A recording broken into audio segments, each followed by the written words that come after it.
We all have good and evil in us because we have the selfish side of us and we have the compassionate side of us. The idea is, how do you keep those things in balance? What makes a villain truly great?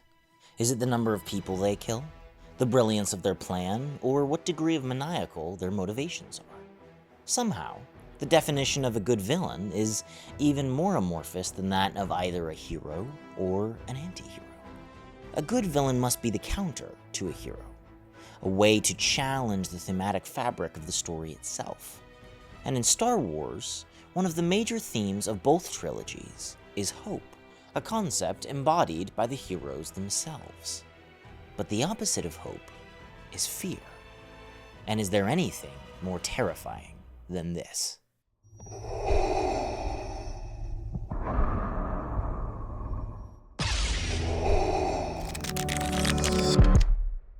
Darth Vader is an icon.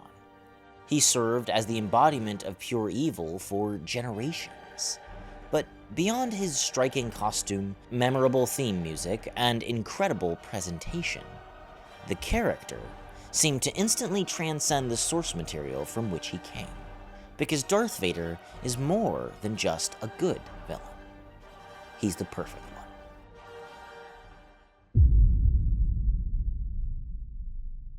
Our first introduction to Darth Vader is masterful.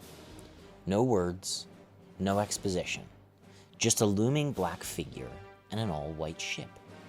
And of course, the sound of his breathing. Steady and relentless. Inevitable reckoning. In storytelling, the villain's role is to oppose the hero. The more acute the opposition, the more compelling the conflict. So in A New Hope, Vader is the perfect counter to Luke. Not really a character, but a force of evil incarnate. A symbol of destruction. A monster. This is a consular ship. We're on a diplomatic mission. If this is a consular ship, where is the ambassador? Commander, tear this ship apart until you found those plans and bring me the passengers. I want them alive! Luke, on the other hand, is an agent of goodness, whose very existence acts as a beacon of hope to the rest of the galaxy. With Vader as a man of mystery, much of his menace comes from manifestations of his effortless power. And, of course, his mask. It's a trick most often used in horror. The storyteller allows each audience member to imagine the monstrosity most horrible to them. This technique has only one downside.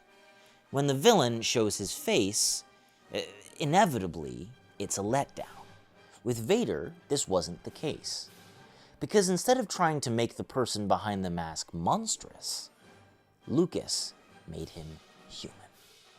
Obi-Wan never told you what happened to your father. He told me enough.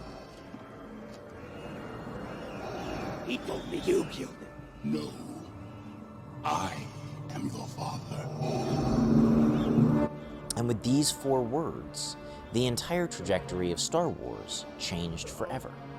It transformed from a fairy tale to a family drama. And Vader, previously the embodiment of evil, became the hero of Luke's past whom he had previously looked up to, and what would later be revealed, the Chosen One, the ultimate hero.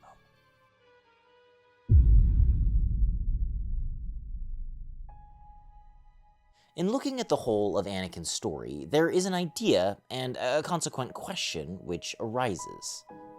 Death is inevitable. It comes for us all, for masters and mothers and heroes, even the Chosen One himself. But Vader, and Anakin before, is a character obsessed with the past, terrified of change and the death which inevitably comes with it. When you become greedy, then you do bad things to get stuff from other people. Once you get that stuff, then you become afraid. Once you become afraid that somebody's going to take it from you, then you start striking out at people, and you get angry at things, you get worried, and that puts you in a whole psychological mindset that turns you ultimately into an evil person, where you're doing horrible things to people. thinking that you're doing the right thing. After Anakin leaves Tatooine, this fear only gets worse, especially with respect to his mother. So when she dies, Anakin down spirals. And it's this fear which leads him to the dark side. Afraid to lose her, I think, What does that got to do with anything? Everything.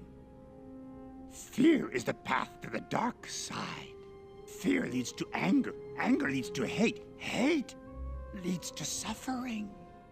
I know people make fun of this line, but it's incredible how it directly foreshadows Anakin's character arc. A man consumed by fear of losing those dear to him, by anger at his helplessness, by hatred at those who would stop him, and eventually, horror and suffering at the human condition. Vader is caught in a cycle of hatred, not simply of the Emperor or the rebels, but himself, who he has failed to be. Search your feelings, Father. You can't do this. I feel the conflict within you. Let go of your hate. It is too late for me, son.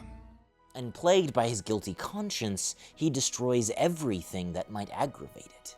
The Republic, the Jedi, and even Anakin Skywalker. And so Vader is left obsessed with the only remaining currency at his disposal. Power.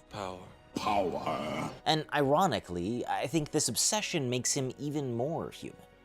He's a tortured soul, and instead of facing his flaws, he seeks to overpower them. Something that all of us can relate to. Which means that Darth Vader is not only a force of evil itself, but a human so broken that he believes he must be.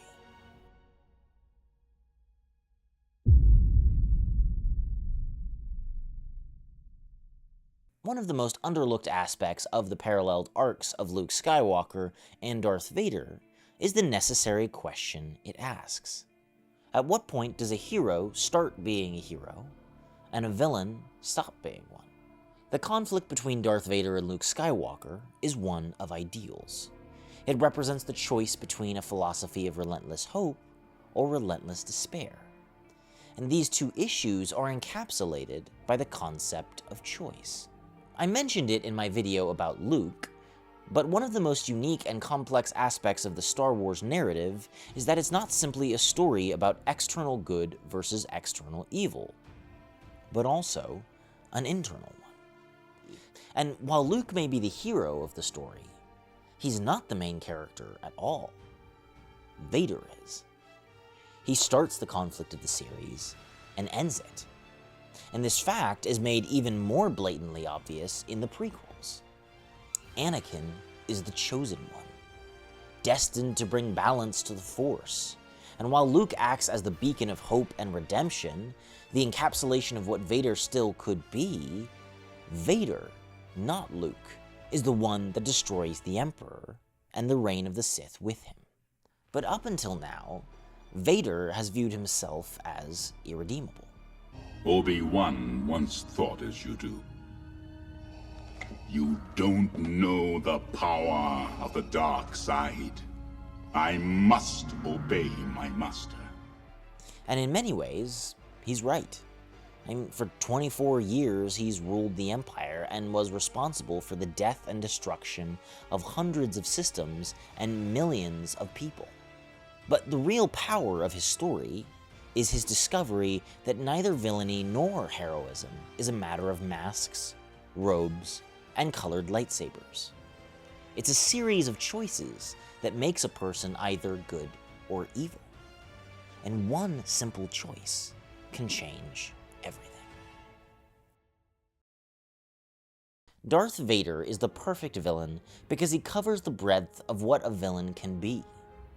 A monster, a human, and ultimately, a broken hero.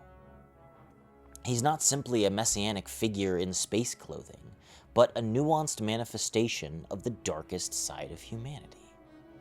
And the brightest. An apprentice, a Sith Lord, and a father, all in one. Thanks for watching. If you like this video, you should like and subscribe so you don't miss the next one.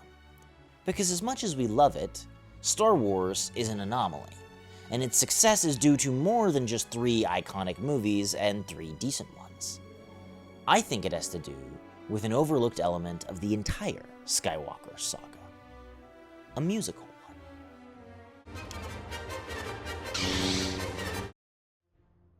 But as always, no matter what you do, keep reading, keep writing, and I will see you all in the next video.